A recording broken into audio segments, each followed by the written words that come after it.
Hello, Pierre, and a warm welcome to this other discussion we decided to do. Thanks so much for doing this. It's a real pleasure for me to be talking with you again, and I look forward to the many topics we'll be covering.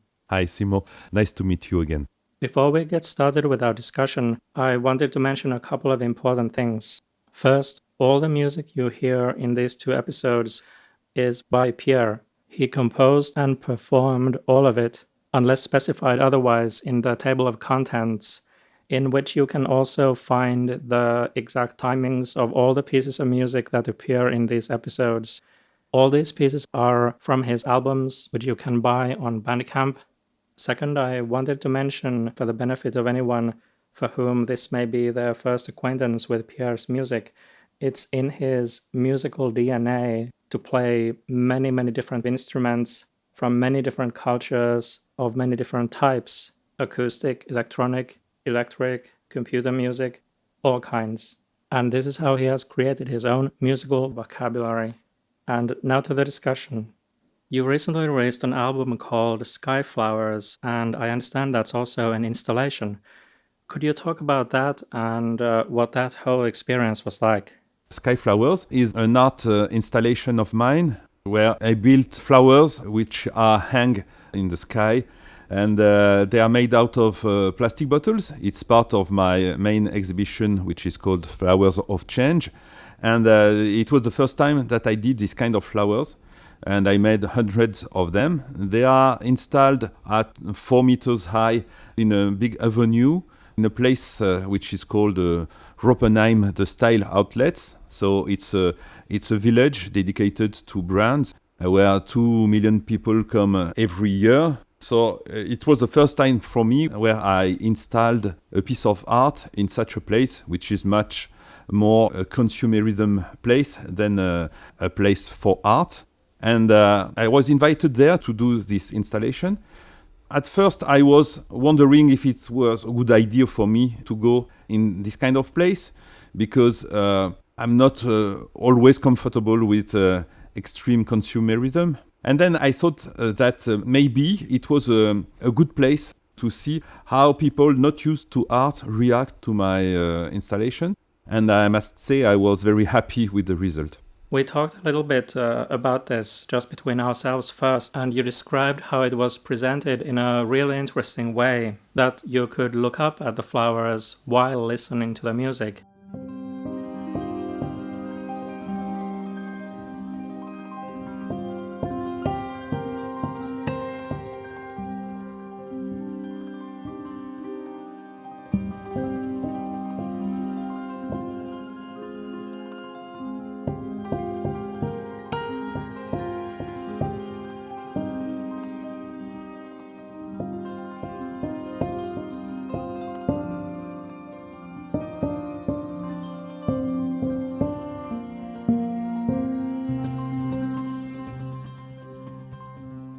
Could you describe, I think it was a street with no cars, only pedestrians? Exactly. So in this street, I first installed my flowers, and there was no music planned, only the flowers. So the visitor is under the flowers, he looks up at the sky, and between the sky and himself, you have all these hundreds of flowers which are moving in the wind. The sun is passing through the plastic and reflects on the ground with colored shadows. And so this was the idea of the installation. But when I saw the people watching and staying for some minutes, sometimes there watching at the flowers, I invited them to lie on a bench. There are some benches, and I did myself the try at first, and it was very nice to be relaxed, laying down, watching the flowers with the people passing by. You hear their moves, they talk around you, but you don't see them. So you are in a special mental place. Your senses, not all, but many of your senses are used. So you are watching, you are hearing, you are sensing the wind around. And I enjoyed this so much that I began composing music from that place. It was very interesting to do this. So when I went back to my studio, I had taken pictures and also videos of the flowers, and I began composing, watching at these videos, and it led to an album which is called Sky Flowers.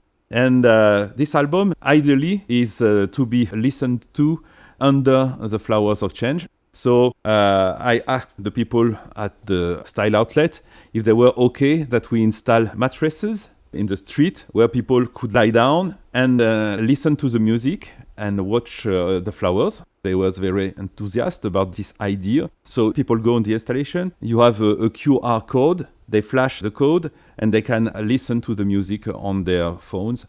And so everyone can have this experience, and the sound is only heard through headphones by the people.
That was such a fantastic way of doing this installation or adding to it, because after all, I can't think of almost any other situation where you can be in any downtown area and completely relax and enjoy beautiful things and just even lie down. If you lie down on a random bench, the police will come ask, are you drunk? Exactly.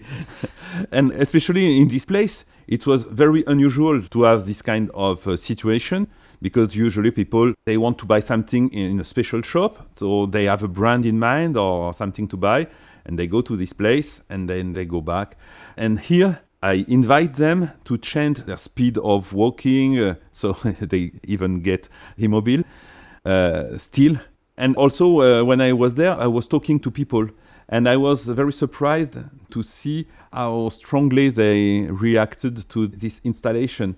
Because even if they go there to buy things, they are aware of the situation of the world and a lot of things. And experiencing the sky flowers with sound and sight led to very interesting thoughts by the people. I recorded some of them.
As I explained, you have the sun passing through the flowers and making a second exhibition on the floor. So you have twice the amount of flowers in the sky and the picture of the flowers on the floor. So it's very interesting.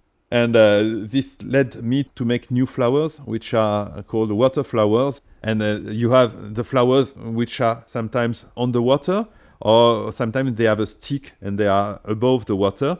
And you have the reflection of the flowers moving with the wind on the water, and it makes small waves if you're on a lake, for example. And it's wonderful. And I love making pictures or videos of these moments.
It's the kind of thing that reminds me of some other times when I've been to some kind of installation or art event. Like one of them was that if you wanted to experience what it would be like to be blind, there was a dark room and you would be eating a meal in darkness, and there would be a waiter coming to take your order and so on. And it felt very scary when just going to that dark room and just having sight taken away.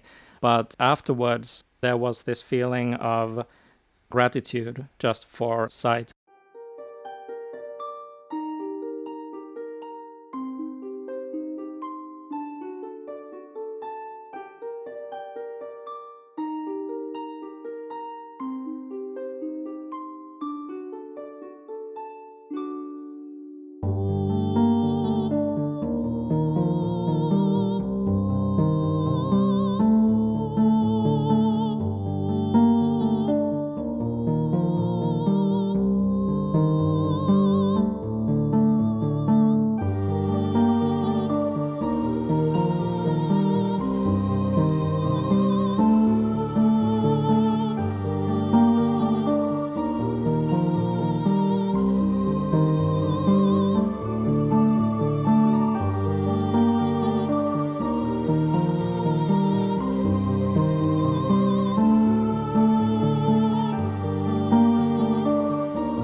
What strikes me about those kinds of installations, and I believe this is also true and confirmed by the reactions you were talking about from people, is that it has a healthy and cleansing effect on you to have this kind of experience. At least it was for me too, because there are several points when you mention your experience in darkness. In the cave at Isturitz, where I record my music on stalagmites and stalactites and so on, I made also an experience like this, which was called Music in Penumbra. I invited people to come in the cave, and we switched off all the lights. And we were in that cave in the pure darkness, and we tried to sing and to make music that way. And where people were easy with the darkness, we had blind people who invited us to walk in the dark in the cave. And we could feel the space of the cave. For example, if we walked nearby a wall of the cave, there is a different feeling than having an open space. And so we can learn a lot when you remove one sense, and then you can experience how important it is. Sometimes also it can be you don't hear anymore. If you close your ears, you can see how different the world is. And this can lead to very interesting art projects. If we come back to the sky flowers, when I composed the pieces of music, when I was playing underneath the sky flowers with the people around, I had a very good feeling about my music. And when I listened it back in my studio, something was missing. And what was missing was the air, the sound of the flowers, the people walking around. So my music for sky flowers is very minimalist, and it has to be complemented under the flowers by the sound all around. And then you have a different feeling when you listen to the people around you, but they are far away because you are listening in your headphones. But still you hear the people, you still hear the flowers moving around you. And then the complete experience is to have this Sky Flower album listened under the flowers.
The point about senses is very interesting and also applies, of course, to a topic we've already covered a little bit, having to do with silence and negative space and leaving spaces and pauses and so on.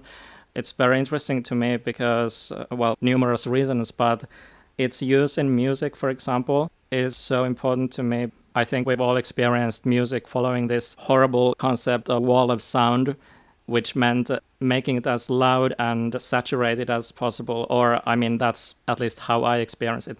And it was for pop music to make it most audible from jukeboxes and so on. It's horrible to experience it. Like, I had some music that I knew actually was produced with that principle from the early 60s, and I couldn't listen to that whole album without turning the whole volume down almost to nothing because it felt like an assault on the ears. Compared to that, it's so wonderful to listen to music where there are actual silences, at least the sounds come and go, and so your ears get like a natural selection of sounds instead of this constant level.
Yeah, you're right. It's very interesting. And that makes me think about one point that what I learned in the Skyflowers installation is that when you mix the music with the ambience and you think all this at a whole composition, then you have a lot of space to listen to various things, details on the music, details on the ambience, and then your experience is active.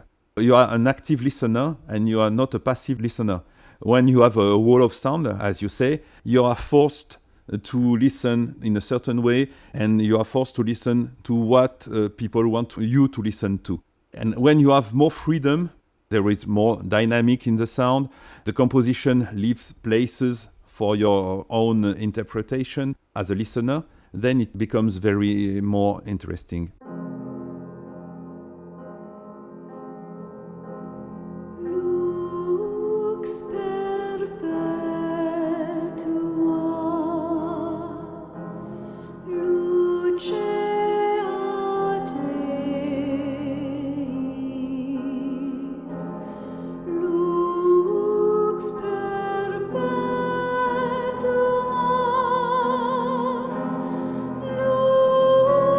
Lux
Right now, it's very hot in Paris, and I have a fan nearby me to get some fresh air. And we could say that this sound is a problem if we want only our voices, but also it gives us information about the conditions where I am right now, and it puts us in a special place where the ambience is part also of the conversation. Also, I'm composing music for 2 video games, and especially for one of them.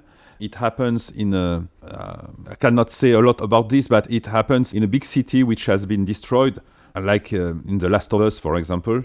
And I was trying to imagine the right music for this, and I asked the sound designers to do the sound design first, and then I composed the music listening to all the sound design, because it's very different when you listen to the ambience, the general ambience of the game, with the wind, the leaves, and the sound of the animals around.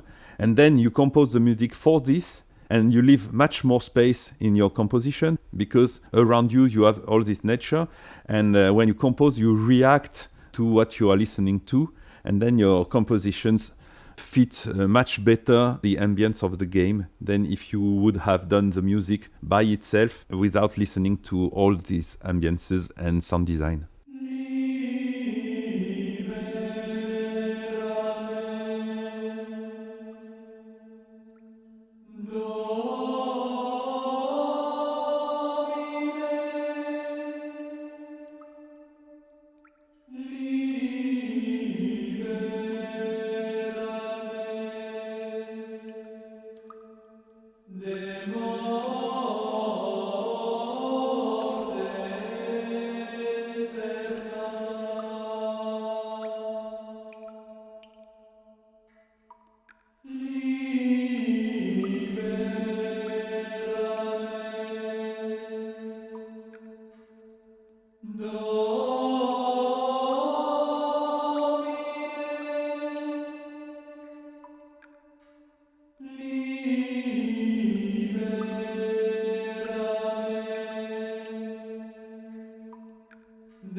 For example, if it's a FPS game, you can do whatever you want. So if you look up in some places of the game, all above you, you have big trees with leaves, and you see the leaves moving. I'm trying to not only make the music that fit the place, but that fits also what the player is doing. So if you are walking or running, it's interesting to have the music changing slightly. If you are still and you are in a quiet moment and you look at the trees and the leaves, you are in a peaceful state, and then the music must follow also this feeling. So it's very interesting to mix all these emotions and these various points of view, because the music can be used in various ways when you compose. And it can be, I won't make a course about music right now, but what I learned in these exhibitions like Skyflowers, I want to input this experience in video games again, because my first augmented reality installations were based on what I learned in video games. And now I learned a lot of new things in my installations, in real places with real people. And I can input this knowledge again in video games. And I have a new way of thinking at the sound in video games than I had before. It sounds like all these experiences feed into each other, which is also something I've found myself, like when creating written stories and then creating music. They've affected each other and complement each other also for me. So it's all helping you grow in new directions.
And it's new directions, not only on composing, but how you think the sound as a whole in a multimedia project like a video game or an art installation.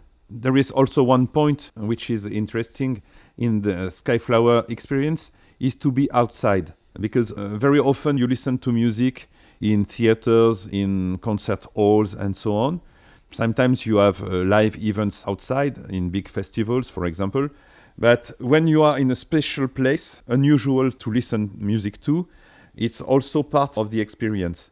I mean, having the people, you need some courage to be in a crowded place and lie there and watch the Skyflowers. So it's also a psychological experience about how shy you are, how important is the impression the other people have. So I was surprised that a lot of people were too shy to lie on the mattress because they didn't want to be so ridiculous or that people laugh at them. And it was a part of the experience to allow yourself to do this kind of things. Yeah, it's interesting. I think the people who may have had some hesitation but then ended up doing it were really happy to have done it. So they took that step, even if it may have felt strange to them, but still to do that. Actually, I wanted to ask you about people's reactions because you mentioned that they have been very positive. And what I've noticed from your Flowers of Change videos, for example, is how happy it seems to make many people to be involved with it. There was a particularly moving quote from a young girl in one of these videos. I unfortunately haven't written down the quote, so I can't quote it, but she was saying something very moving about how, oh yes, I think she said that it feels like it feeds nature. That was a very poetic way of saying it, that it gives something to nature also. What I've seen in those videos is that people are feeling really good to be involved with that project. And Did that happen also with Skyflowers? So what kind of comments did you get? Yes, I had a lot of this kind of comments, and especially people were aware that it was unusual to have this kind of art piece in a mall, or I don't know how to call it. When the people talked about the Skyflower experience, they were very enthusiastic, and what was often mentioned is the joy. It gives them some kind of joy to be there, and also it was a peaceful experience for them. Although, in fact, you have people all around walking, and the peacefulness is an inner peacefulness, because it's a situation that makes that you are peaceful, because all around you, you have some noise and a lot of people passing by. So joy, I think, and cool, slow, these kind of words came very often. Of course, there was the matter of the pollution of the plastic and so on, which came very frequently. And also how we are not connected one to another. And I think when people lie on the bench or they participate in a workshop where they make their own flowers and they go back with the flowers, then they have experienced what it is like to work with other people for a small amount of time. But it makes like a kind of family, and then there are some deep feelings between the people.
I remember feeling something similar a while ago when I did a podcast episode where I just went on a picnic. I didn't remember when I had last gone out to just lie down in nature outdoors. Just that experience, it didn't even have any other component. It was just lying down on a blanket, on grass. The peacefulness that happens soon is surprising. I think it's amazing that it's possible to forget that kind of state of mind. You can actually forget how it can feel if you only ever sleep or lie down indoors. If you never go, just do almost nothing in nature. It's wonderful that your projects have given people an awareness of this, and that's a quality I appreciate very much in your work. And I think I want to stress how unusual it is to have that kind of effect on people, because I find that kind of reaction from very few things in life. So it's very special what you're doing. Thank you. Maybe I have one more thing to say about sky flowers. I think also when you are lying on a mattress or on the ground and you are watching at the clouds and the sky, and you see it all around you, there is no limit in the sky. You see it 360 degrees around. When you watch at the clouds, when you are young, all children do this, you are imagining some animals, some special forms. There is a name for this, and it's also one name for one of the tracks. Then also I think doing this experience brings you back to childhood when you have less limits than as an adult. And so I think the Skyflower experience brings also that, a link to childhood and also a link to something which is very vast, without limit, as the sky is.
Yes, there's that freedom we have as children, at least the lucky ones of us, who have a lot of the elements that should be part of childhood, because we're not having to be so purposeful in our free time. So when done with the school stuff, for example, for the day, it's like complete release then. You're not thinking, how can I be productive for the rest of the day? You're just going to do something fun. I also had that reminder of the enjoyment of just watching clouds when on that picnic. because it's a joy I also hadn't experienced in a long time. Of course, I see clouds and admire clouds when going places, but just to be lying down and really be looking up, just enjoying what's there, and you don't need anything else to get something out of it.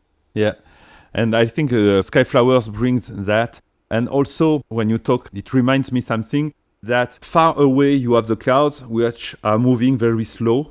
They have a slow speed. And in front of you, you have the flowers of change, and they are moving faster, like dancing with the wind. And you have kind of several variations of speed in the same site. And it brings a lot of life all around you. And what is also interesting with the sky is that even in a town, you can see it almost from everywhere, as long as you have a window if you are inside or when you go outside. Even in the most crowded town, you can watch at the sky above you, and it gives you a permanent landmark. You can have it anywhere as a landmark in your life, even in the most stressed and big town. If you look up, you can see the sky, and also in the nature. So making a piece of art which deals with this feeling of having landmarks is interesting.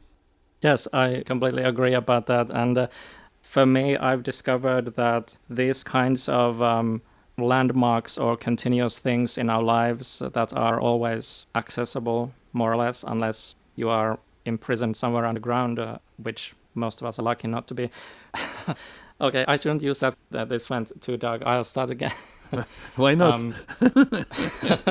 I noticed that I'm using very dark comparisons. I'm just aware that there are actually people deprived of daylight. And so I'm reminding myself often of how it's not a given that we have these freedoms, and especially it's a worry these days of whether we are going in a direction that will take these beauties out of our lives more and more. But what you were saying about having these things like landmarks and continuity in our lives, things that are always there, they become ever more important to me as anchors of health. I become aware that going back to those helps without fail every time.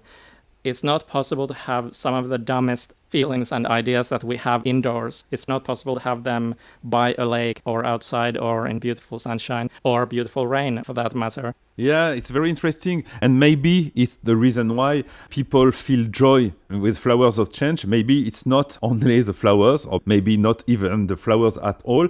It's just being able to lay down, to watch at the sky with or without flowers. And maybe this also brings a lot of joy to people.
Also, the absence of anything negative, it's only positive things, so there's nothing to spoil the experience. And people, whatever worries they may have, they're not reminded of them in that situation. To create that kind of space where that can happen, that's really a great thing.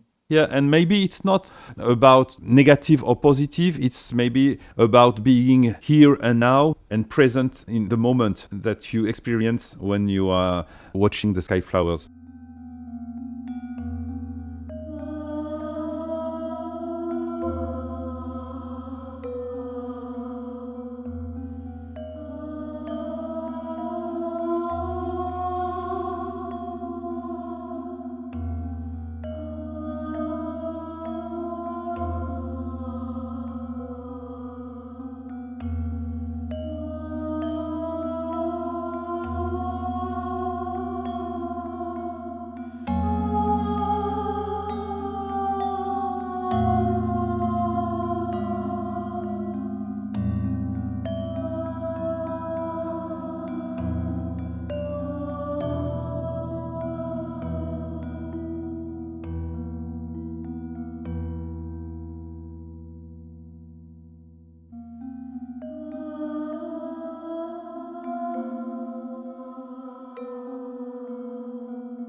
This is also very interesting about art to me, that certain works of art are so intense, they require so much attention from you, it's not possible to remember your own worries at that time. And whenever that happens, psychologically it's healthy because it breaks the loop. Like, let's say if somebody's mourning a loss, that can go on a constant loop in your mind, and the only thing that can start healing is whenever it gets broken, and the longer it gets broken, the better.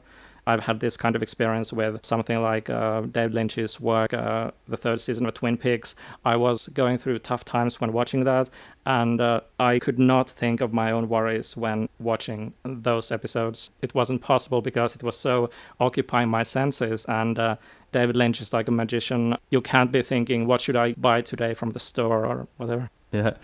It's maybe also the reason why people, when they have a hard day working and walking around, running, when they go back home, they are watching a series on Netflix. And when you ask them, why do you watch this series, sometimes of ghosts, of horror or anything like that, they say it relaxes me. And it's strange because what they see is not relaxing at all, but perhaps the state of mind they are in, forgetting everything and going in someone else's story, is relaxing for them.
A friend of mine once said that she likes watching dystopian films and TV series because it makes her life seem so much better by comparison, because it could be so much worse. Yeah, you were talking about utopian or dystopian fictions, and I think life may be a fiction, but also when you do things, you are outside of dystopian or utopian fictions. For example, in my garden, I make grow some plants, vegetables, and fruits, for example. And learning from nature, eating the fruits and the vegetables you make grow is a very strong experience. And you don't have to, it can be very simple and easy to make things that makes your world and maybe the world for other people a better world. It's not a theory, it's just something that you can experience.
I think silence could be something we could discuss because there is a lot to say about that.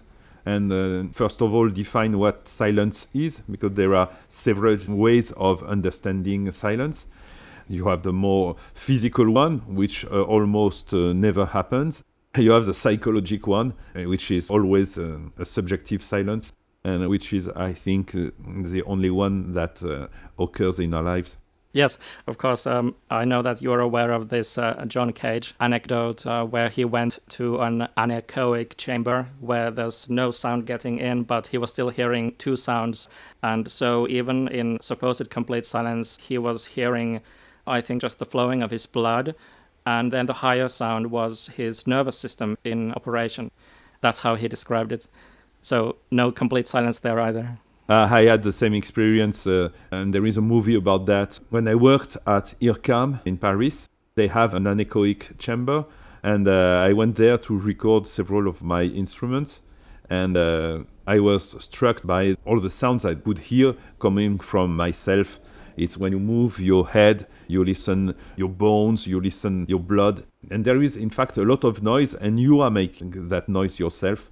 So even in an anechoic chamber, unless you go outside, there is still noise.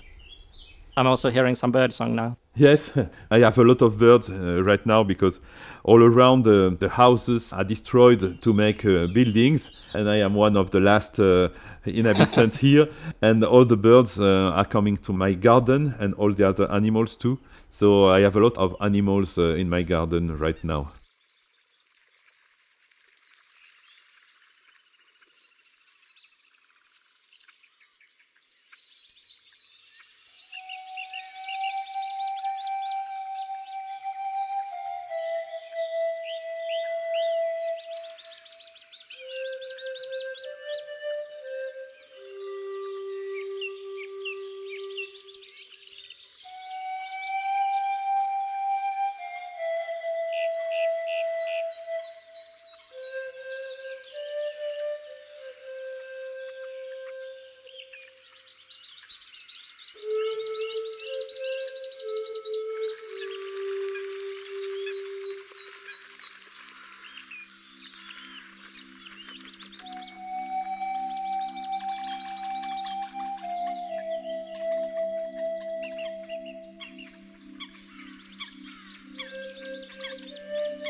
Do you have traffic nearby? I'm asking because otherwise you could also record Birdsong and might have done so already, of course. But the problem I have myself here in the city is that whenever I want to record some sound, I've almost never been able to get it purely because there's distant car sounds, at least, in almost every place. I travel a lot, and even in places that seem very quiet, you still have the planes, and the planes are terrible because you can listen to them for a quarter of an hour or 20 minutes, because when they arrive, you listen them, you can hear them, even you cannot see them. And when they are above, they make a lot of noise, and then when they go, they still make noise. And when a plane is gone, another one is coming. Even in very isolated place, I had this experience when I was recording some field recordings for Atlantis 2. I was in an Irish land, and nobody around, only some ships and some birds. So I was very happy. I began recording, and I could not finish the recordings because there was always planes flying above. And so I had to post-prod the sound and remove the planes. But I could not have a decent recording. And it's the same even in very far countries, in the mountains, where you meet nobody for days, but you still have sound of cars, sound of planes, sound of traffic. It's terrible.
I also have that problem when out at the lake because there's a law over here that you can't use certain machines like lawnmowers before 7 a.m. But that's the exact time I can also go out on the lake in a boat. Engine sounds are coming from lawnmowers and cars and planes. This makes it difficult when wanting to get a specific sound. Yeah, it reminds us that making a recording is not only putting a microphone and hearing the same thing as your ears are listening to. Because when you are listening with your ears, it's also you are listening with your mind. And you can make abstraction of some sounds that you don't want to listen to. So right now there is a bird singing. You can listen to the bird even through internet because you are focused on this sound and you don't listen to the other sounds that are present in the room. A microphone cannot do this. The mic will capture everything. So you have to play with the various type of mics you are using, and then you can do some post-production to go to the recording you want to hear. So it's a kind of creation or recreation of what you recorded. Yes, It's difficult to get even just the sound of waves often because there's other things happening around. So it's not as simple as people may think. Yeah, I love to record waves and water sounds. So I have various sets of microphones to do this because you can listen to the water from outside, from inside, and it's very interesting to you get fantastic sounds with water. That's what I did on L'Île Dieu. We will talk about this. I recorded hours and hours of various waves of springs, water, and so on. For the field recordings, for the waves, for example, I have a way of recording waves where it's a kind of creation. It's not that I put my microphone and wait for 1 hour of waves. I use the waves and the sea as an instrument with my microphones. I go to search what I want to listen to. And as I'm listening in my headphones, I begin to make a kind of composition with the waves. And it's very interesting. It's much more interesting than putting the microphone and waiting for the sound to record.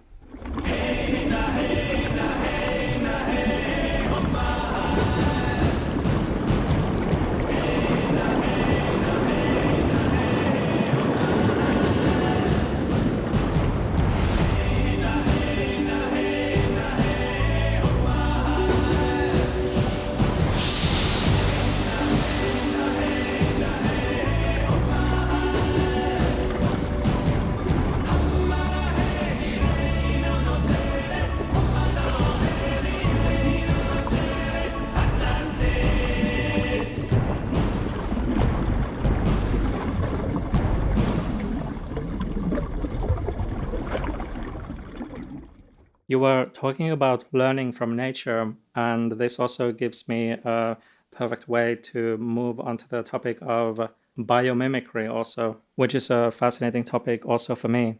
Could you describe kind of a definition of biomimicry and also how it affects your work and your thinking? I learned first time from biomimicry in a book from Janine Benyus, which is, I think, one of the first person to write about this. She's very well known for writing about biomimicry.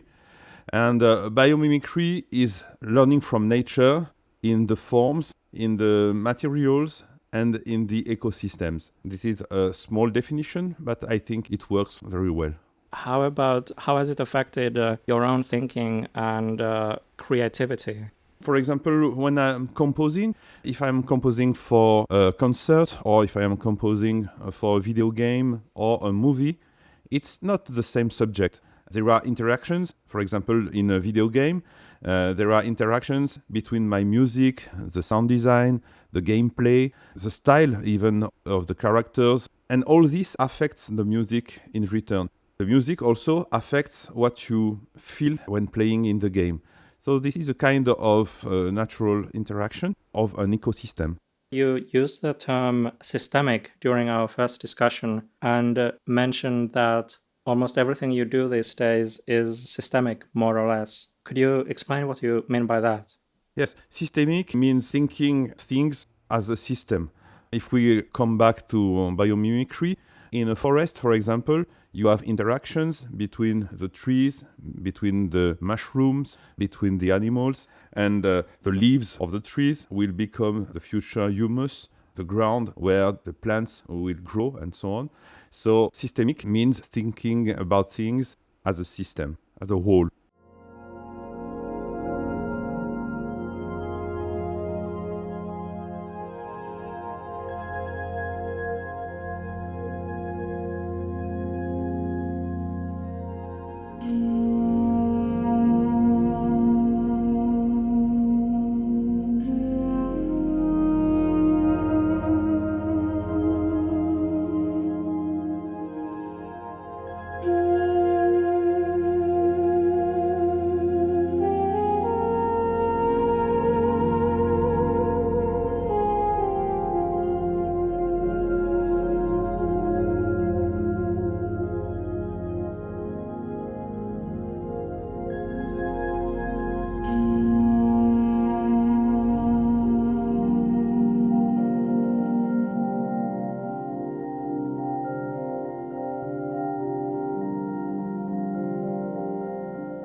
if I'm using instruments which are well known to be the sound of a country, for example, if I play accordion, then you may think, he's a French guy, he's playing accordion, so it's French music, French ambience.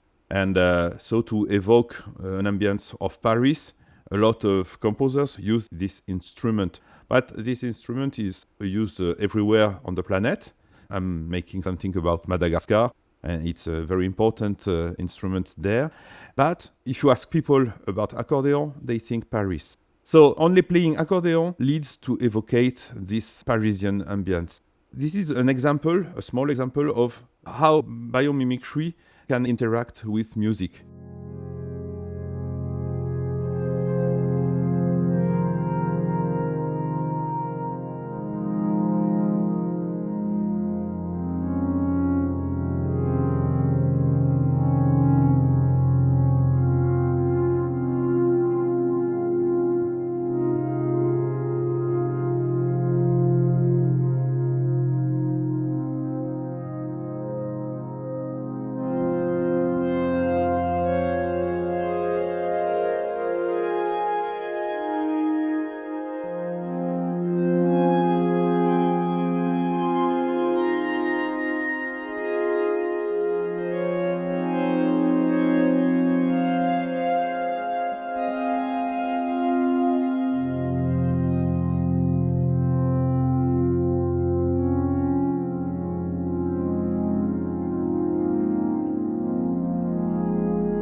In my case, the association in my youth was especially with couples dance music, like tango. My parents used to dance all their lives, and that's also actually how they met in a dance hall. And they also liked to watch these TV programs that were shown and still are shown in Finland, simply showing live dancing in those kinds of dance halls. So when still living at home, I heard a lot of accordion in that connection, so that's why I connected accordions with Finnish dance music. Of course, later I became very aware of the common perception that if you want to do a Parisian soundtrack, for example, make sure to put in an accordion. Exactly. There are some usage which are less common. For example, if you think about rhythms, everything around us has its own rhythm and its own fundamental, I don't know the word in English, fréquence de résonance. I will do the sentence again. Okay. It's too stupid, this one. I ask the question in English, it answers in French. Resonant frequency, okay. Another example is to use the resonant frequency of an object. As we know, each object or each place has its own frequency where it resonates the more. And using this in a composition, for example, influences very strongly the composition. If my room, for example, has a strong frequency where it resonates, and if I compose the music exactly in that resonance, then I will have a very different result than if I used any other frequency. So we can see there are strong interactions between informations and other informations. Talking about places and what you can do in them, and the place kind of telling you what to do, I think you also have a great talent for doing that with instruments. So you might end up using an instrument from somewhere completely different, setting a scene somewhere, but it would still somehow feel right for that place. Yes, this is often referred as working in situ, which is a Latin word to say that you work according to the place. The geniloquy also it's called.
Welcome to all listeners to the second part of this new discussion between me and Pierre Este. I want to mention again that all music in these episodes is by Pierre. He composed and created all of it. And now to part 2. On air. Yes.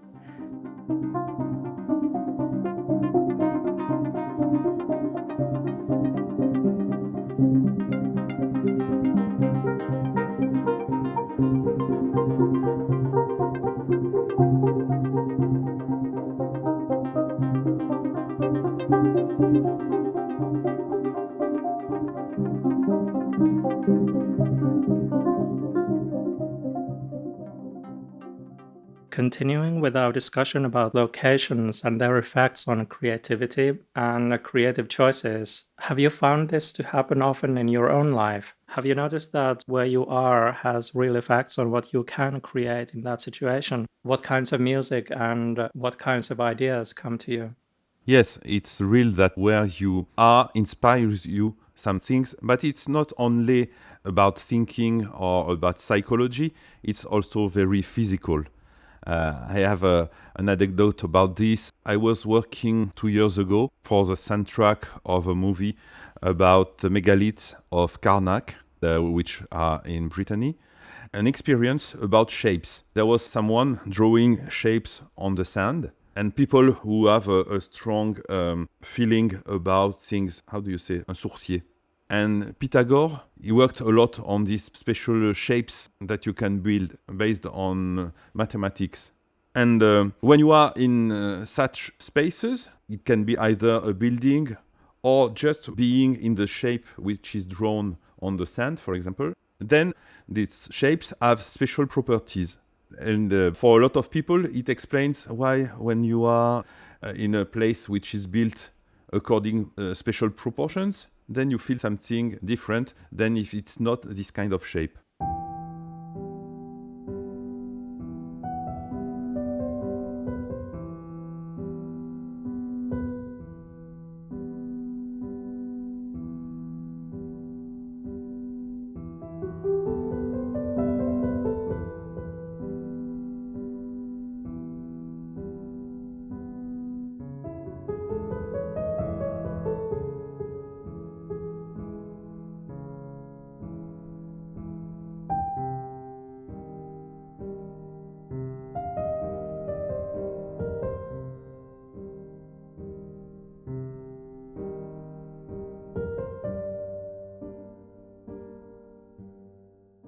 You also had a great story relating to how you wrote or where you wrote Sunriders for the Atlantis games.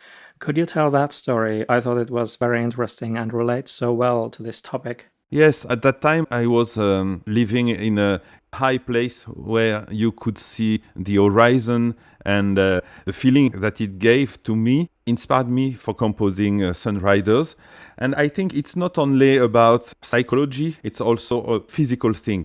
For example, if you are in the mountain and you shout very loud, often there is an echo coming back to you at a certain rate, at a certain speed. And this speed is dealing with a tempo, a BPM. And same for everywhere. So in the mountains, you have this feeling of being free, of being high and in a strong mood. But also it correlates with the fact that there is an echo coming back to you, and this echo is giving a certain rhythm, and this rhythm can be the rhythm of your song or of your composition.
I completely agree. It's not only something that happens in the mind, and that there are indeed real physical components to all this. As a simple example, being in a stuffy room is so very different with so many implications and effects compared to, for example, being outside or somewhere with an open window.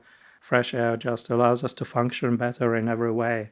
And temperature is an acute issue for both of us right now because it's so hot. But yes, the basic thought behind all this is we can't be at our best if we're not in circumstances that are suitable for us as human beings. Yes, that's right. All our senses are working.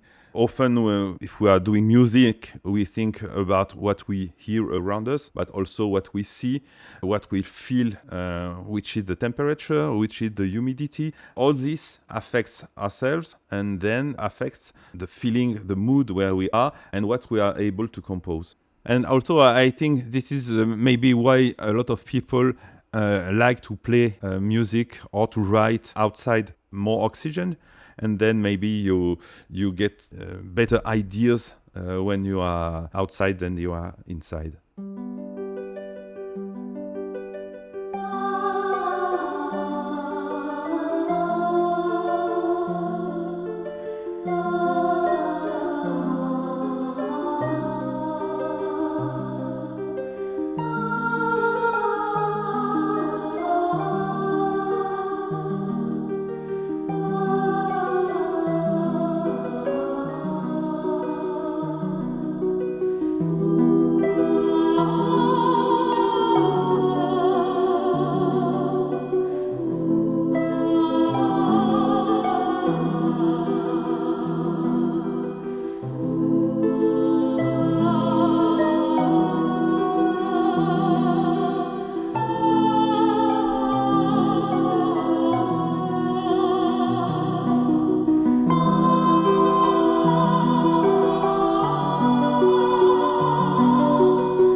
This also makes me think of the opposite situation, like whether some of our gloomier artists in various fields spend a lot of time creating in, for example, stuffy little inside places. I've also noticed how much it can affect at least my own feeling of freedom, whether I'm in a house that has one floor or several floors. I feel like there's a whole different psychology and also the physical side to these different types of houses. So I wanted to ask you this maybe strange question. If you had identical rooms available for creative work, both on an upstairs floor and a downstairs floor, which one do you think you would choose to create in?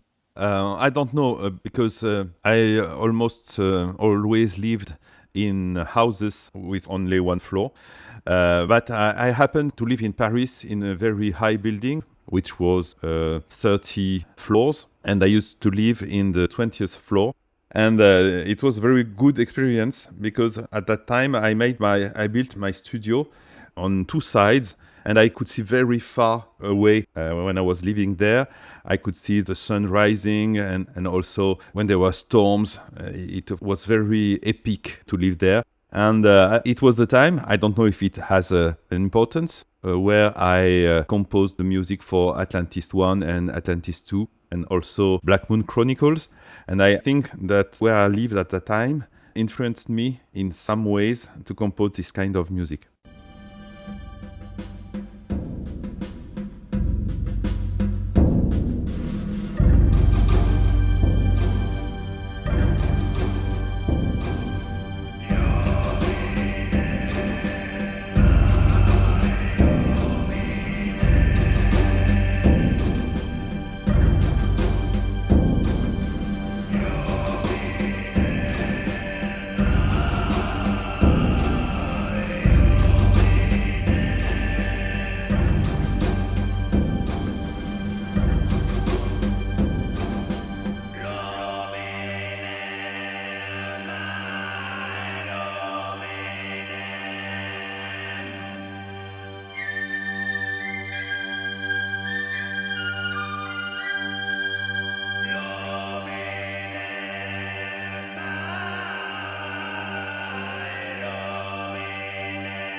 I understand. My own feeling since I first started thinking about things like this has been that I'd choose an upstairs place for creative work, but I haven't yet had a chance to test my theory that this might apply to many others as well, since I haven't had the opportunity to ask this of many people.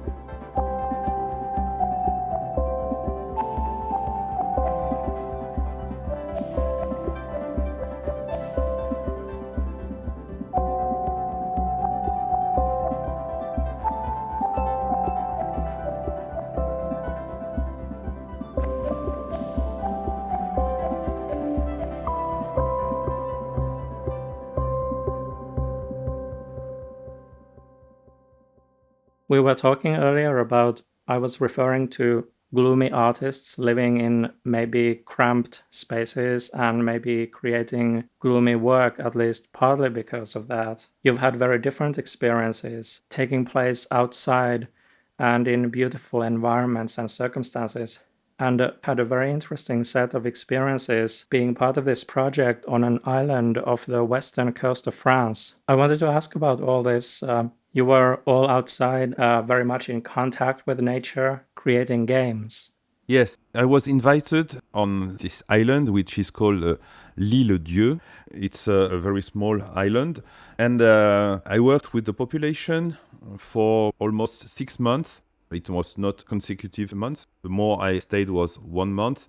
And I went there every month for a period of 1 week or 2 weeks. And there with two other friends, Patricia Russito and Pierre Godiller, which is a programmer. We were 3, and we helped people to build 17 adventure games, which are point and clicks, like a kind of Atlantis or this kind of video games. And they did everything from the beginning. The story, interactions, they did the actors, they made the sound design, the drawings, programming and everything. And they were from 8 to 18, and there was about 100 people involved, including the adults of the college or of the small classes. What kind of weather did you have? I've assumed mostly sunny. Yes, mostly sunny, but also there was some rain during winter, and it was sometimes windy, but it was very inspiring.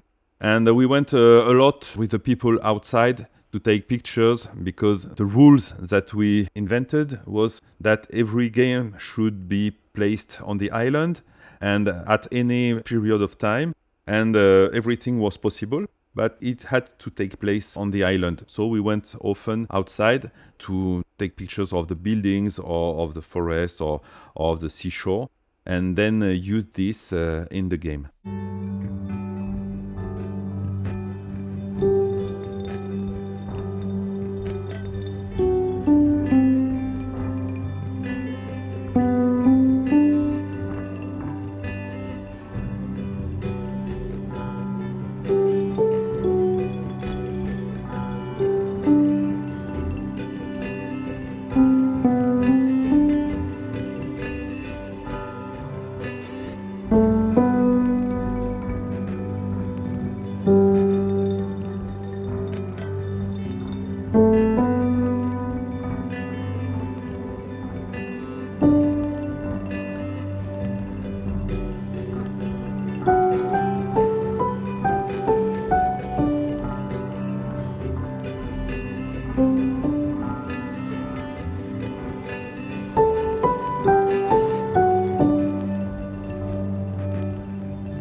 Did you also use the 360-degree cameras that you mentioned to me as a possibility? I mean, before I could talk and ask about this. Yes, it was the first idea was to use this kind of camera. When we did this, it was impressive how it looked to Atlantis, the game. But finally, we did not use this because it was too technologic for the people. And we preferred to keep the drawings of the children or of the young people because they had very strong characters and it was interesting to use this and to stay on the story, on the art things rather than too technical things. And it was a good idea to do this because at the end of the day, the games have a very strong character. That sounds like a great choice and it makes great sense. I think this was a fantastic project, and it certainly looks like the children were having a joyful time. Yes, also they were very creative, and we worked in the schools where they usually go. And sometimes we could work for the whole day or half day, and they didn't have their usual courses. But it was very interesting to see how they could learn by themselves. And sometimes the teachers were impressed to see how some children that they were thinking was not good for school were in fact very clever and intelligent and could potentially be the first of the class. This experience were very interesting in a pedagogical way because we could see that when you love something, you are very fast to learn and you can have good ideas and you are interested in things that you are not when you are sitting on a chair and listening to the teacher. And all the teachers noticed this, and then they said that they will use this way of learning in the future because they could discover the children in another way.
I think it's really great that things are developing this way. I'm glad about these new directions, how life and school can be for young people in places where things have progressed this way or where opportunities like this come along. And it seems to have really great consequences regarding how things are for them. Yeah, and also as the adults were also included in the game, and they were both adults and children at the same level of creativity, then they had a different relationship to one another. For example, there was the director of the school, which was a very impressive person because he was strict and also at the same time very kind with the children. And we were recording the voices, and it was in the future in a spaceship, and there was a computer. And the director was coming, and I asked him if he would like to do the voice of the computer. And the children insist, yes, please do it. And so he said, okay. and he did the voice. It was a voice like Homer Simpson. And he said, I am the robot. And he talked like this. And from that time, the children began to have a different idea of him. And there was an interview where they explained this in a documentary. And it's very touching because by doing something together at the same level, people can make very impressive things.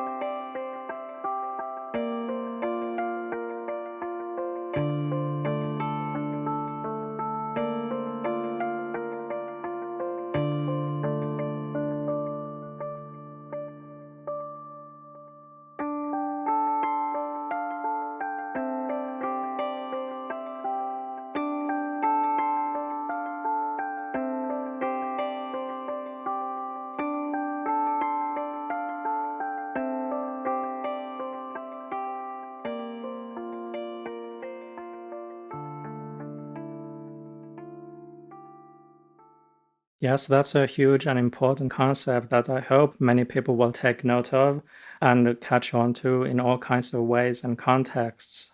There are many lessons to learn from these experiences you've been talking about, and I'm glad we get to hear about them. That was a great story about how this experience changed how the young people saw the director, how they started to see him as a person in a whole different way.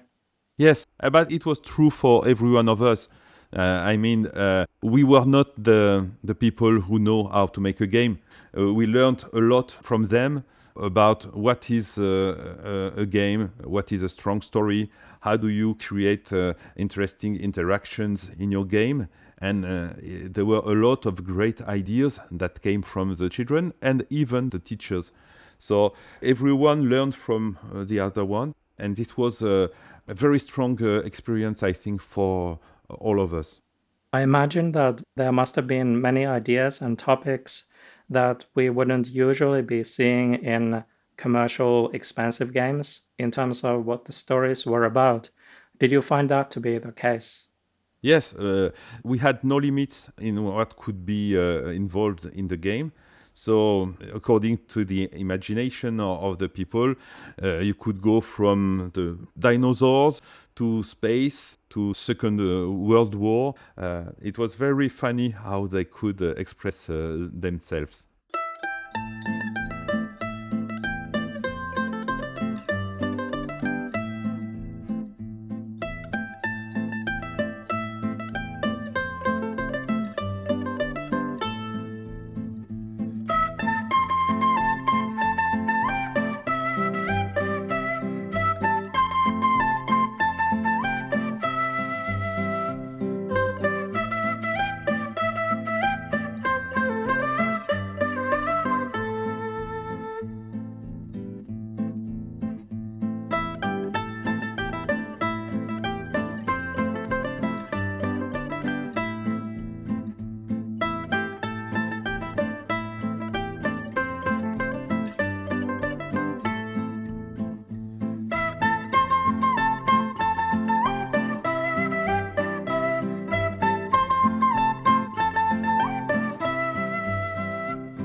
There was a teacher of English. She was an old lady. She was going to retire some months later.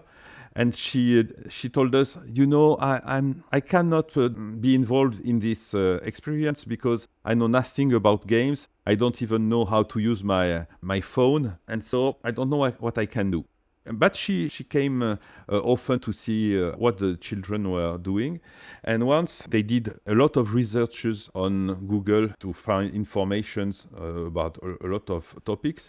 And we told them it could be maybe easier and you would find more information if you do the search in English rather than in French. So, as myself now, a lot of words were missing to them and they could not do the search in English. But the teacher was there, and so they asked her, how do you say this word? Do you say this word? And she helped them. And she found a way of being useful. And all of the children were always asking to her. But before this experience, she was the one which is old-fashioned, and she has nothing to. They were bored in her class. But for this game, she was very useful.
I love that she was also included and got to be part of that. I think it's the kind of experience that's rare in life, where there's sooner or later a place for everyone in a small community, whether a temporary or permanent community. Some of my favorite stories also feature this as a theme, like the 1990s TV series called Northern Exposure, which I also sometimes talked about on my podcast. But it's great that it also happens in real life sometimes.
There is also a funny story. There were some adolescent boys and girls. They wanted to be funny, and they asked us, can we put a porn book in our story?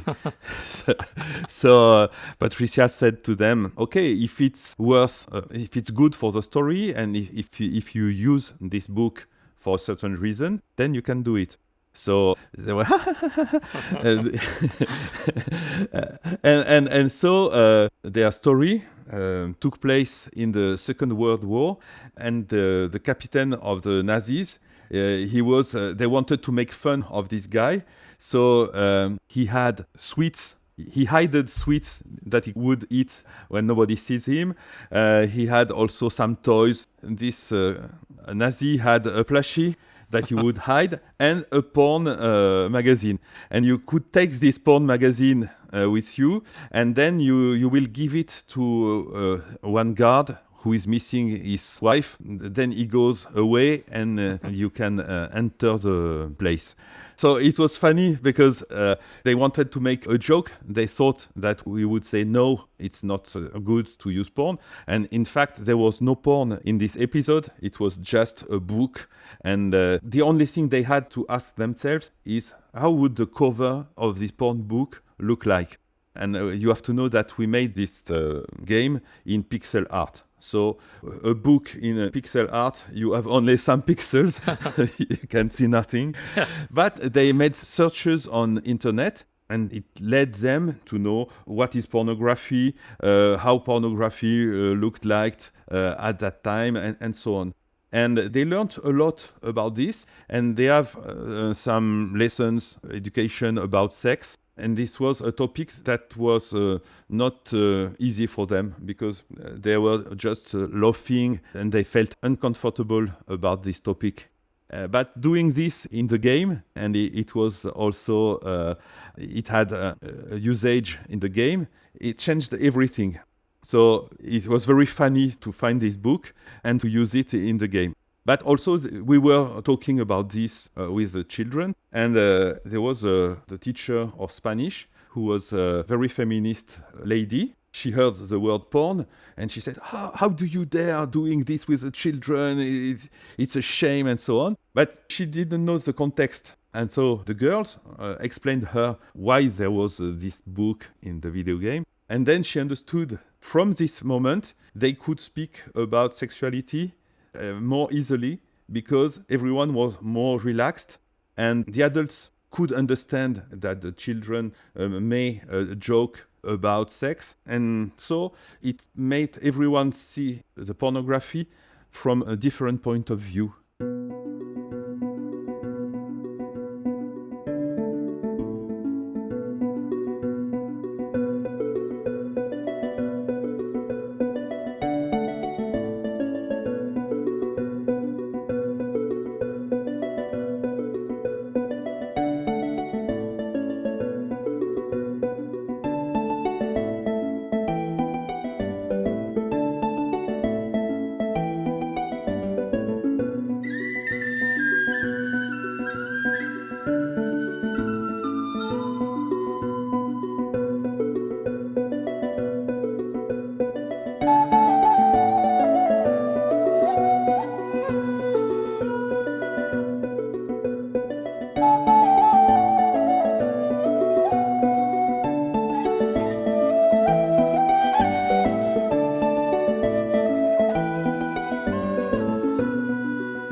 That's great how that ended up breaking the ice on this topic, as you described, especially since it will naturally come up sooner or later in everyone's life, sexuality and even needing to learn what pornography is, and preferably from mature people who can handle this topic delicately and maturely.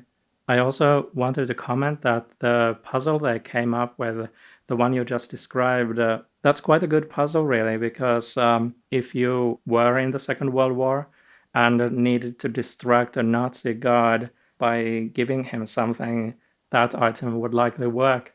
Yes, also in this same game, which is called Le Dossier de la Torpille, in English, the torpedo file, the goal was to, there were U-boats around the island, and this U-boat torpedoed the other boats of the French or English. And to avoid this, the player had to find which were the coordinates where the U-boat would go to torpedo the boats. but they knew nothing about what coordinates are.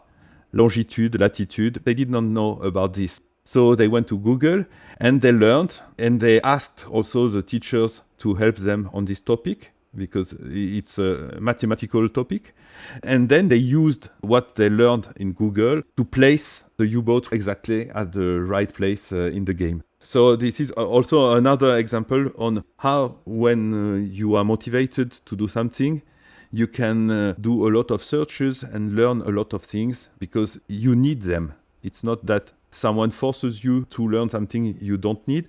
You need something, then you search for this, and then you know how to use this knowledge.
There was one guy accompanying the children when they go outside, and this guy had a strong interest in stones, in rare stones, and he liked shamanism and these kind of things. And for him, stones had a strong power, and he was happy that we did this work. He proposed us to bring all these precious stones at school. So he showed the stones and explained the power of this stone and the power of another stone. And the children were very impressed, and they had the idea to make a game where you have to find some of these stones, put them back in a special place on the island so that it would restore the unity of the island. That guy, he didn't say use these stones in the game. He wanted to show them. And then the children were so interested in that they made the story around the stones.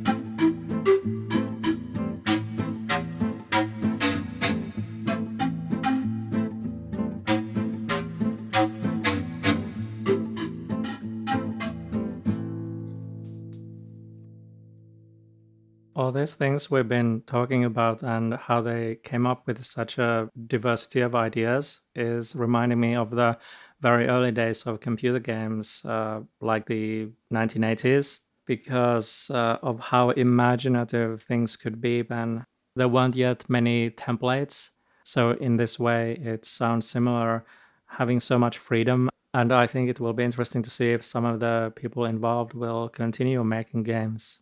Yeah, I think some will do, but it was for all of us and all of them a strong experience that I think will be remembered.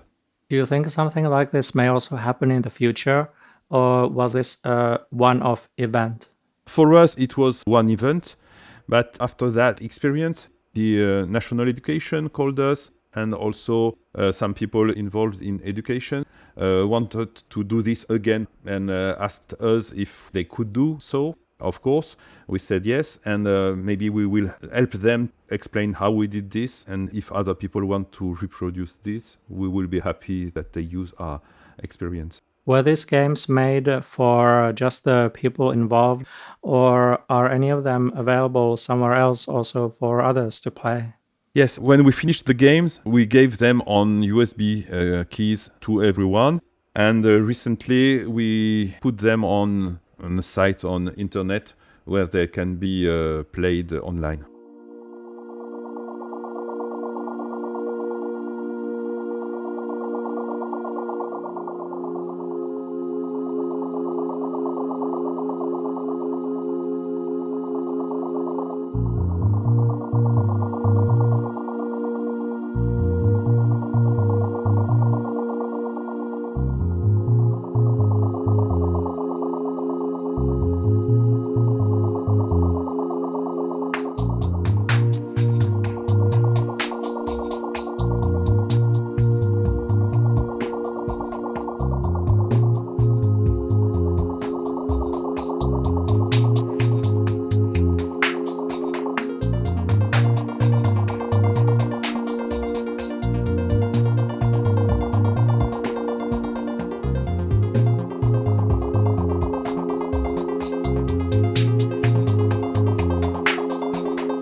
Then there's a topic that came up only briefly during our earlier discussion, but it's a topic that's very fascinating and fundamental to me because it relates to the very origins of music.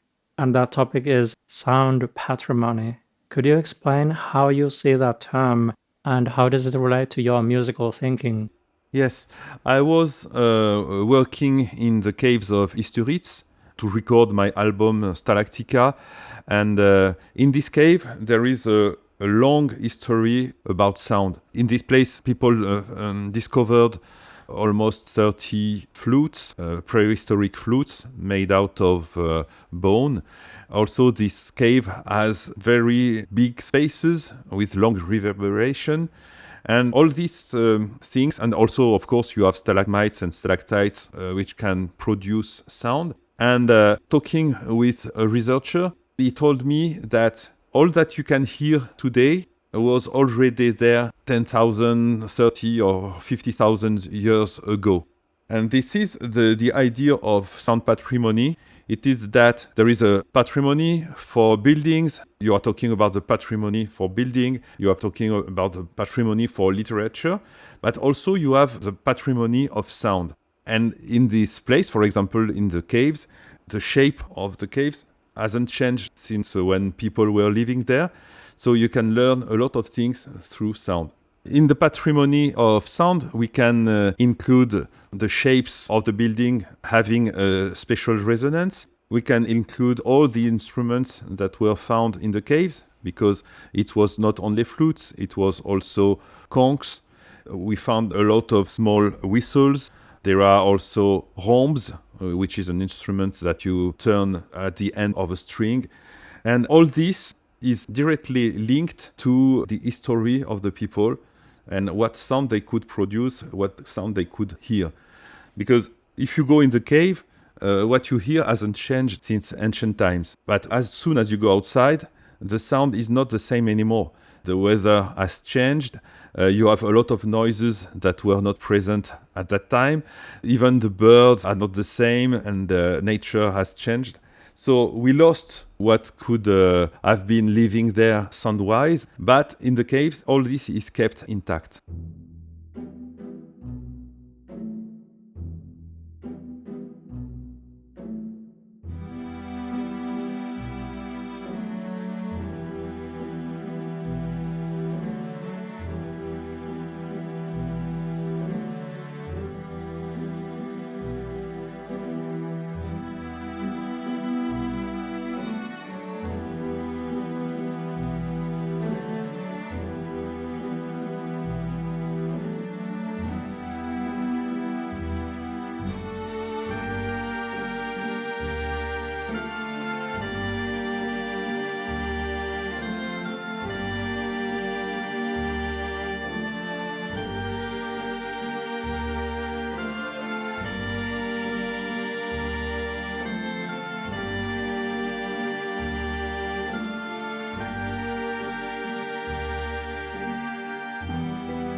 Also, it occurred to me to think the other way, that whatever we know about buildings back then, those and then natural places would have been the only places for music to happen in.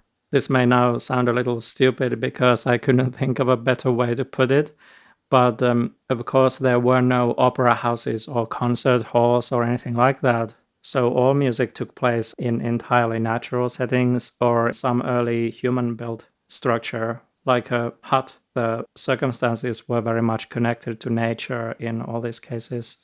Yes, and if we are talking about sound patrimony, we can have the same, for example, in Greek theaters, all the ancient Greece, because there are almost no places where you can find what the acoustics could be like.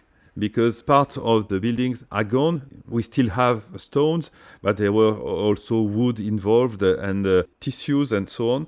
In the case of Greece, I'm working on a project trying to find how the ancient theaters would sound like, because they were well known to have very good acoustics. And even if some of them have a good acoustic, it's not often the one that was heard at the time. This might be a poor example, but it occurred to me to think also of the Roman Colosseum and how it's no longer completely intact. So we can no longer experience the exact same acoustics there, since some parts of the walls have since been destroyed. Yes, it's this kind of idea.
Are there certain aims that this topic, sound patrimony, is going for other than understanding how things were back then? I guess what I mean to ask is it more of historical concern, or is part of the aim then to apply the knowledge to creative work in the present? Yes, like in every research, you can use what you learn in other periods or topics.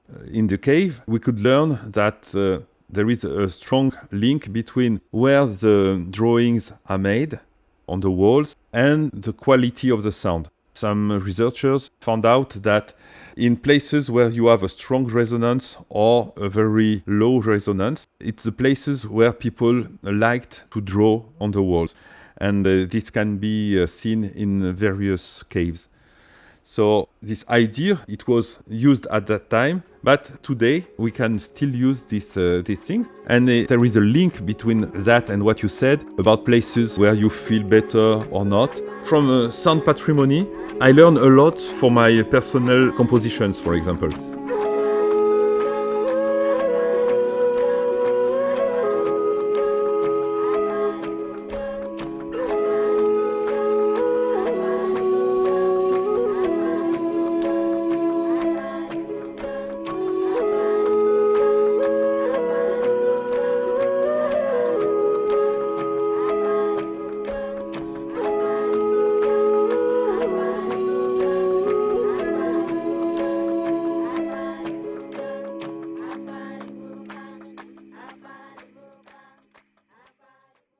There was one anecdote that was unfortunately left out of our first discussion back in 2021 because we had stopped recording when we then talked about this just among ourselves. I had been looking at the terrific CD-ROM extra materials for the Atlantis games, and I love this reference in the biographies of you and Stefan Pick to how you experienced some particularly boring music lessons in your youth, taught by, I believe, an elderly female teacher. And I decided not to ask about this live during our recording because I worried she might be offended. But then he replied, no, it's okay. She's long dead.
Yes, I had several boring school classes because first one was the piano lessons. I loved the piano, but the first teacher I had was an old lady, and each time I made a mistake, she would hurt my fingers with a kind of stick. It was very painful, but at the end of the day, she taught me some things. And also the worst was when we were playing some school flute lessons, and we were playing only old-fashioned music and boring music. And the teacher was explaining to us the life of Mozart, of Beethoven, and so on. And we almost never did music. So it was terrible to listen to someone talking about music without really playing music ourselves.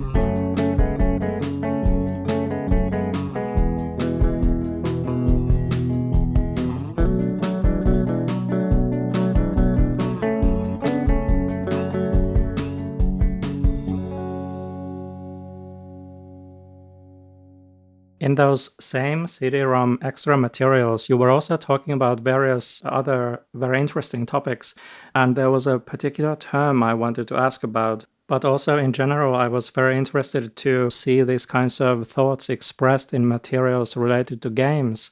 It was very unusual and innovative back then to have something of this depth included. I'm stressing this because at this point in time, it may not be so easy for people to see how original this really was.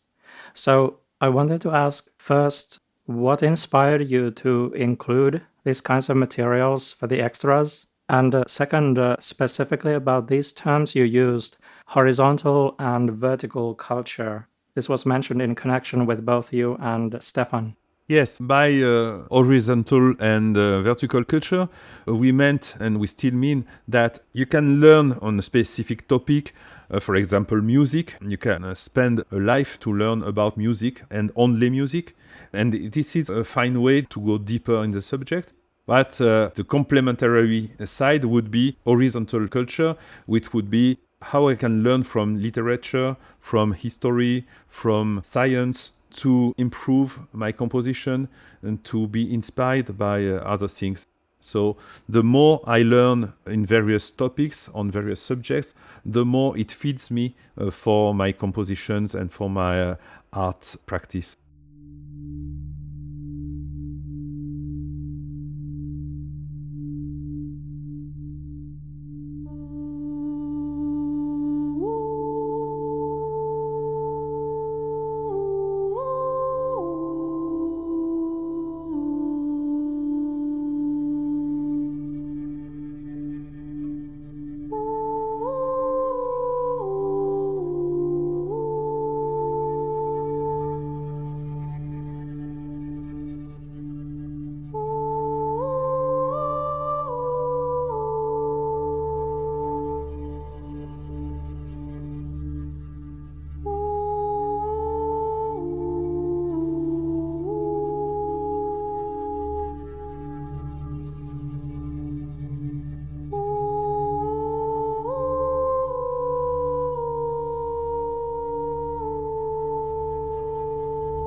There were also pictures of some of the instruments, as well as interesting quotes from people.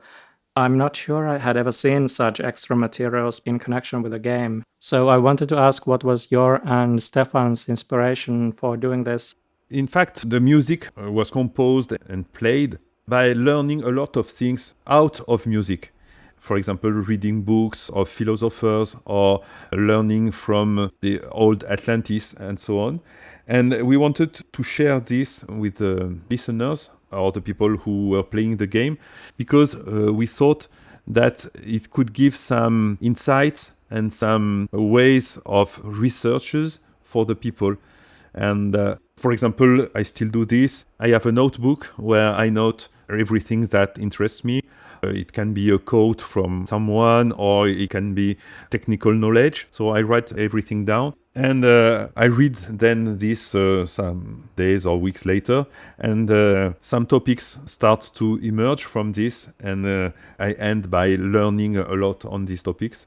So Stefan and I, we wanted to share this experience with the people and not only the music, but what inspired the music.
I really valued finding and exploring all that commentary and other materials that you included.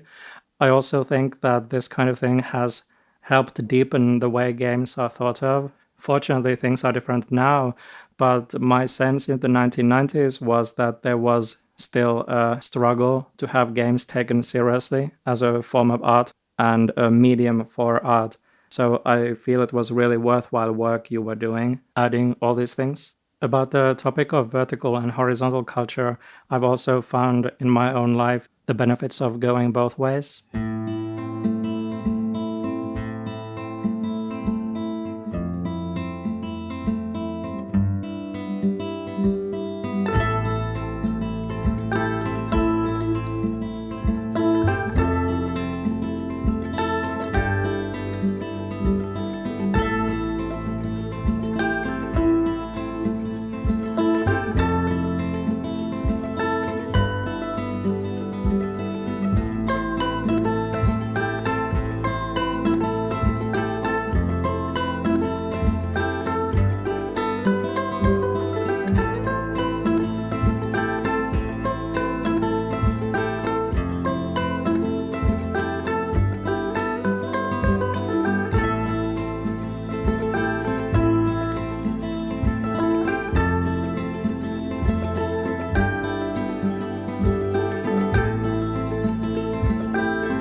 All this also reminded me of, I found myself thinking about a lot of David Lynch's work. I find the flow of his storytelling musical also when there's not so much actual music involved. So it's very interesting to me because I felt that working on music myself has also had that kind of effect on stories and poems that I create. Yeah, this is also true for people like Leonardo da Vinci or David Lynch. Leonardo da Vinci, for example, was at the same time an artist, a scientist, involved in making war tools even. And you can find this interest in various subjects. When you look at his notebooks, for example, you can see he has interests in a lot of topics. So this idea we talked about horizontal culture, which also has a link with biomimicry, because in biomimicry, you think a subject in a systemic way, because you find that all entrances have a link together. So the music and the script in Twin Peaks, for example, form a kind of system. And maybe it's a reason why you find it musical, even if there is less or almost no music. Yes, I believe there's a lot of truth to what you're saying. This is really interesting to me and relates to the topic of horizontal culture because he's been involved in so many different areas of art as well. In addition to doing music later on, he started as a painter. Then he had an experience that made him realize he could do moving paintings, and that led to making films. And he also sculpts and even makes pieces of furniture. He can make things with his hands. And when he was growing up, his father always had a workshop so that if anyone in the family got an idea, they could immediately start, for example, making a chair. And I'm sure that, like also in your case, has helped him and his work become so unique. And indeed, also, it occurs to me just now to say systemic and unified. Oh, but sorry, now I left you kind of in a corner by just keeping on talking about him without really giving you an opening to respond. It's very interesting. In fact, it's the same with my practice. I began as a composer, but in fact, I'm also making sound sculptures, which at the beginning were instruments, but they became autonomous, and now they are sound sculptures. It led me to sound installations and then to plastic installations with the sky flowers, flowers of change you mentioned. And also, there is a kind of path between all these art expressions, but sometimes this leads also to things which have less to deal with art, like pedagogy or sharing a knowledge with other people or working in a team. All this may seem different, but it's all the same topics, and it's thinking about things in a systemic way.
I really appreciate that there are rare people like you and David Lynch who have wanted to share what you have learned.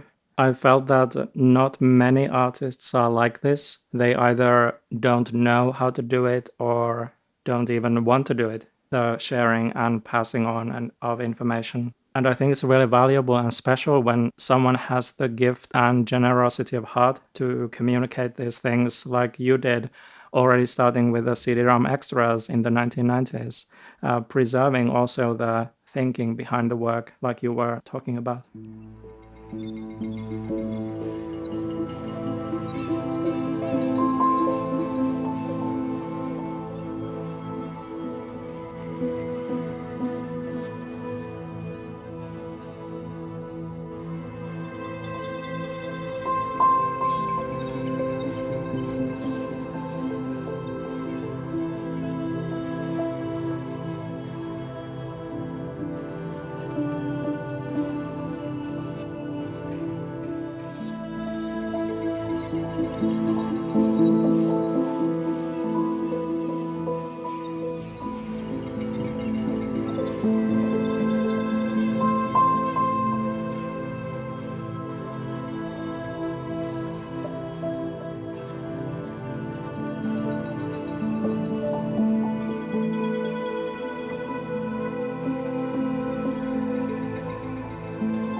And then there was a lovely thing at the end of the closing credits for the first Atlantis game.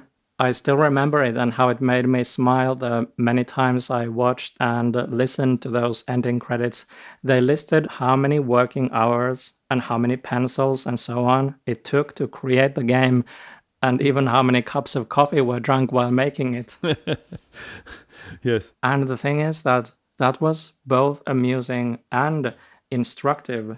It made me understand what an enormous amount of work and dedication had gone into the game, and how if one person had tried to create that game, it would have taken him or her literally decades to complete. Yes. And it's not only about hours, it's also about inspiration, how you get inspired by other people. And when you begin to have a conversation, as we do have now, then new ideas emerge that would not have been there if you are alone. Yes, I've found that to be true myself, and it's been one of the best things about interacting with people in general for me. like you mentioned in these interviews, or rather discussions. I like to call them discussions because, sorry, I can leave this part out. It's just that I've ended up kind of avoiding the word interview also with podcasts, because often on talk shows and so on, it's like an assembly line. One person comes in and goes out, another one comes in, goes out. So it doesn't seem like a real human interaction. I've been, of course, aiming for something a little different with these episodes. Yes, I think it's interesting to make the difference between interview and conversation. Because in an interview, when I am interviewed, I end by saying always the same thing, because people ask me almost always the same questions. In a discussion, we don't know where we are going, and I like this kind of wandering around. And you can have an idea, you explain your idea, and it leads to another idea. And I think it's very interesting. I like to listen to this kind of podcasts like yours.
Also for horizontal culture, as we talked earlier, there is a link between, for example, the place where you are and the inspiration you get if you are a composer, for example. So you can ask yourself, in what building would I like to live? Which would be the size of this building? How would it be exposed to the north, south, and so on? Which materials would be there, and so on? For example, in a lot of recording studios, they are very soundproof, but sometimes you are in the dark, you don't see the exterior world. So it's not a place where I like to be. So if I think my music globally or horizontally, then there is a link between music and architectures. And there are some composers or architects who are at the same time architects and composers. But also it can be, there is a link between music and woodworking. A lot of instruments are made out of wood. So it led me to be interested in learning how you can work with wood, at which period of time you would cut the wood, which wood would be interesting to make this instrument or another instrument, and so on. And when you begin thinking like this, horizontally, then you are interested in a lot of topics. I become interested in programming languages because I was using computers. It was frustrating for me to be just a consumer of specific software. And when I want to do something else, then I'm interested in having the possibility to do so. So I learned some languages. And from one topic to another topic, you end up being interested in a lot of things. That's a perfect note on which to conclude our discussion, at least for now. It's been such a pleasure talking with you again, Pierre, and I wanted to thank you again for making the time for this and for being such a great guest. And also, I wanted to add, because I forgot this the last time, you are, of course, always more than welcome in Finland. So if you plan a visit at some point, let me know. Okay, thank you, Simo. Yes, it was also a pleasure for me to talk with you, and I will not forget to come to visit you in Finland because you live in such a beautiful place. Thank you very much, and the same for your country also. Thanks again. Bye-bye. Bye.